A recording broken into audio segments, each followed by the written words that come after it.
Hello and welcome back to PECO TV. Today we're looking at PECO's photographic backscenes and checking out the two latest additions to the range. Plus I'm going to install one of them on a section of my own layout called Ford Stock.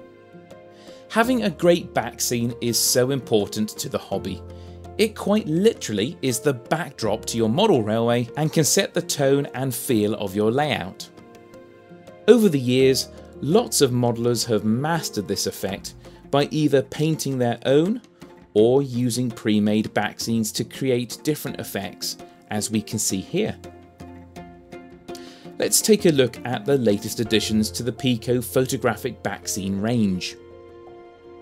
The SKP06 town scene is showing a modern suburban interspersed with lots of green vegetation and rolling hills in the background. Perfect for a modern image layout.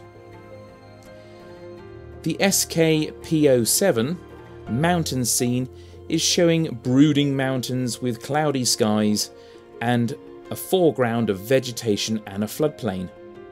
A great choice for a Welsh Highland layout or a Scottish inspired Highland themed layout.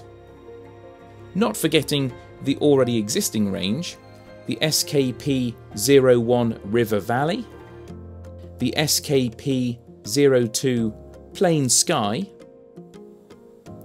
the SKP03 Sky and Clouds, the SKP04 Country Landscape,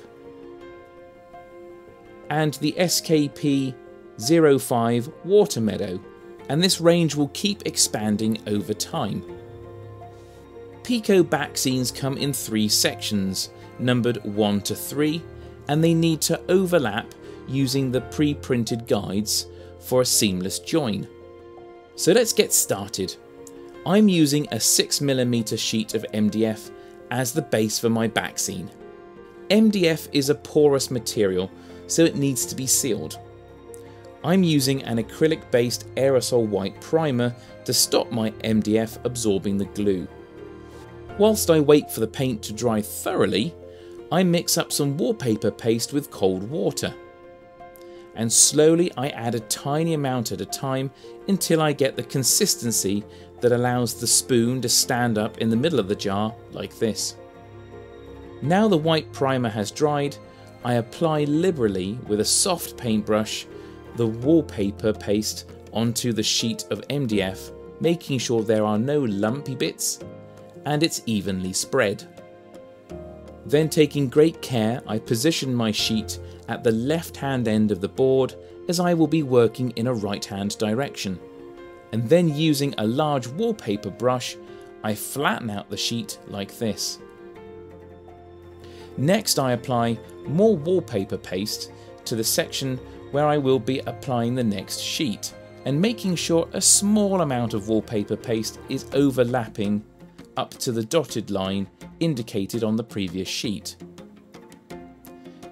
Taking my time, I line up the edge of the sheet with the dotted line and repeat the process. But bear in mind, wallpaper paste will expand the paper, so perseverance is recommended when matching up the image. And then I leave it to dry. If at the time of applying the paper there was no bubbling, and later bubbles appear, do not touch them. As the glue dries, they will flatten and leave no trace. Once the glue is completely dry, it's time to fix my backscene into position. In time, I will add some more vegetation and trees to break up the boundary between the end of the board and the backscene itself. I hope this gives you confidence and inspiration to have a go at installing a PECO backscene on your layout. So until the next time, happy modelling!